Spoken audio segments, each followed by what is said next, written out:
Hey USF students, Dr. Clayton here, and today we're going to talk a little bit about email etiquette. And the cool thing is that we've got Doug Meyn here. Doug is a huge resource for our USF MUMA students. He's a career consultant for us here and advises our students on the skills that they need to work in the real world and to get jobs in the real world. And that's one of the things he's going to talk about today is this email etiquette, which is a big skill that we need to learn. The thing about Doug is he's got a ton of experience in a wide range of leadership positions in the telecom and the retail industries, leading both domestic and international teams in sales, operations, and customer service. So this guy's got a lot of experience. If you've met him before, you know that. You know he's a wealth of knowledge. He earned a BA in history from the University of California and a Master of Education from North Central University. Again, I want to introduce you to Doug Meyn, and we're going to talk a little bit about email etiquette. Hey Doug, how you doing? Doing well, Dr. Clayton. Thank you. How are you? I'm doing just fine. So, when it comes to email, is email etiquette important? Is it not just simple enough for me to just say, hey, I need this, with no sign off, send? Is it important? I love existential questions like that, and as is the case with many existential questions, my answer is it depends. Sure. And it depends on a number of factors. First and foremost, in my mind, I think it depends on what the person's brand is. Okay. What do they want to convey? What feeling, what sense, what level of professionalism, engagement, attitude do they want to convey to the reader? And of course, that can differ based on who they're writing to. Okay. If I were writing to a prospective employer, I would want to be extremely professional, but still sincere. If I'm writing to a friend, I can obviously be much more casual. Sure. I think one of the biggest challenges with etiquette is if we think about etiquette in the traditional sense, we think about which fork to use, which spoon to use, and when to use it. Which still confuses me, by the way. Me as well. Yeah. But you work from the outside in. Yeah, okay. But that doesn't exist in email. Okay. It can be a free-for-all. And I think often because it can be a free-for-all, it can be ignored. Okay. But I spend a lot of time on developing personal brands, right. Individual as well as in workshop capacities. And this is an important expression of a person's brand, in my opinion. I love that. I love two things there. One, that it depends on the person, and that it's that, and that secondly, that's tied into the brand. So now for our students, whether they're undergraduates, whether they're master's students, or anywhere in between, we should probably hope that they're pursuing somewhat of a professional brand when they are emailing with colleagues, supervisors, subordinates, or maybe they're trying to email to get the job. So in that case, it depends, email etiquette does matter. It absolutely matters, and there's a fine line between being professional and being stiff. Okay. Employers, colleagues, they like genuine. Sure. And so it's hard to, it's one of those, it's kind of like art. I know what I like when I see it. Okay. In my opinion, there is not a formula for email etiquette. This is what a good email should look like, nor do I think there should be. Because if there is a template where it's essentially place your words here, then it can be very insincere. Okay. And as we know, nothing sells like sincerity. So again, I think it's really important not only who the author is, who the recipient is, but what's the topic. Okay. If the person is, for example, if I'm emailing a professor and I'm asking for help. Yes. You've experienced that. Yes. I'm going to be appreciative, B, very clear, and C, very complete. Okay. Because I get email requests for help as well, and as you know, it's sometimes hard to sift through what they're really looking for, and that can set up an email tag team or tag replay where you're going back and forth. Did you mean this? Did you mean that? And that's frankly one of the drawbacks of emailing. Yes. Well, that's a good word, I think, for the students listening to this. Absolutely be complete, because I have experienced that back and forth. In fact, I just had that earlier this week. And it took about 3 or 4 emails to figure out what actually the student wanted. So I love that. And if we're doing that with our professors, we may be doing that with potential employers as well. Which is a higher stakes game. Much higher stakes game. And for a number of reasons. Number one, employers don't have the time to play email tag. Right. Number two, communication skills, written and verbal, are one of the top skills that appears on virtually every job or internship posting. Yeah. So it's critical. And this is a great way to display competency in this area. I love that. That is a great first entry into showing these communication skills. Now, with that in mind, if etiquette is important, and we said that it depends, let's work under the assumptions that it's important for many of the situations our students will find themselves in. So how do we decide when to be more formal and when to be less formal?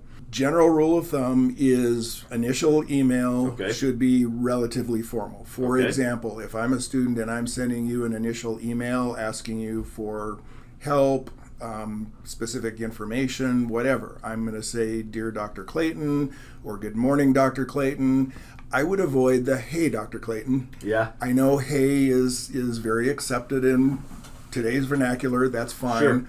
But if we're not friends yet, I'm not going to take that route. Okay. So I would start with Good morning, Dr. Clayton, and an explanation of why I'm writing. Okay. I'm reaching out to you this morning for clarification on XYZ, or to request your help with ABC. Okay. So very straightforward, very simple. Don't beat around the bush. And then the closing is, thank you very much. Thank you in advance. I appreciate your help. Something that expresses honest appreciation. Got it. So for our first email then, sounds like we want to be formal. We want to have the formal salutation or greeting. Yep. We want to lead with what it is that we're emailing about, so not bury it in the middle or the end. We want to lead with it and then end up with a formal closing, such as very respectfully or sincerely or thank you for your time. Right. Okay. And then when you respond, follow up with a thank you email. Dr. Clayton, thank you very much for your help. I really appreciate it. And that doesn't have to be as lengthy or formal, but an acknowledgement of that you gave me help and an expression of appreciation stands out in people's minds. Now, what if this back and forth, what if it's an appropriate back and forth and that we're going through the issue, we're hashing out the details, whatever the case is, at what point do I stop being so formal with you? Dear Doug, I'm emailing to very sincerely, when do I cut that and go to one-liners or what have you? I think it depends a great deal on what I'm seeing in response or what the student is seeing in response. Okay.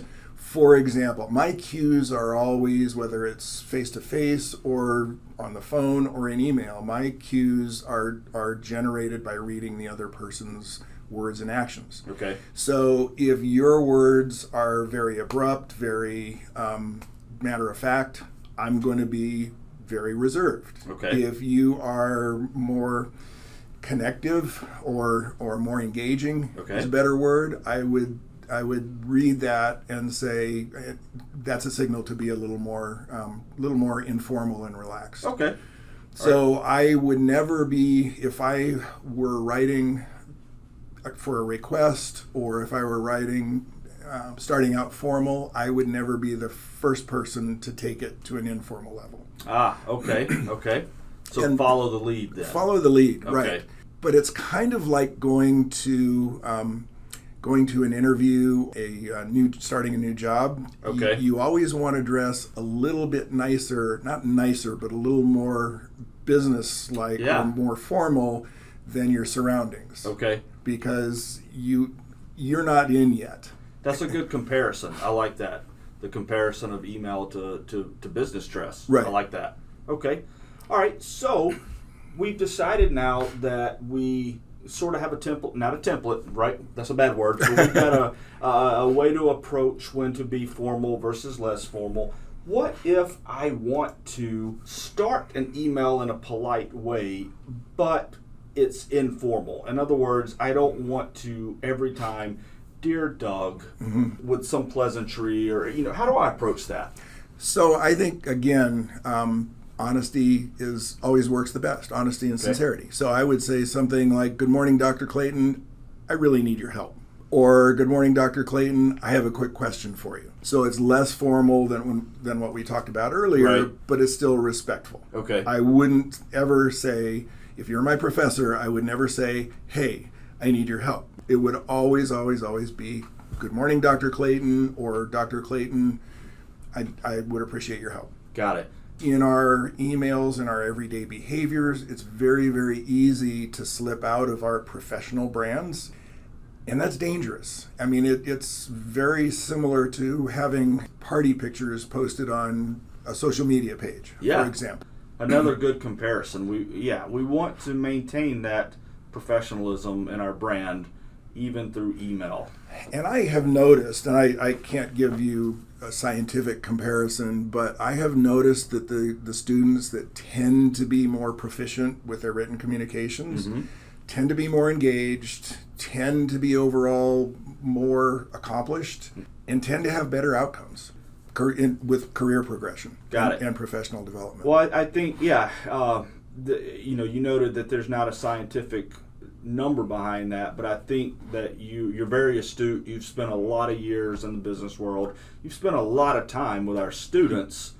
That correlation, I think, is no mistake. And I think that the fact that you're able to observe that points to the fact that we do need to make sure that those communication skills are strong. Right, and that students are really taking a holistic approach to their professional development. Yes.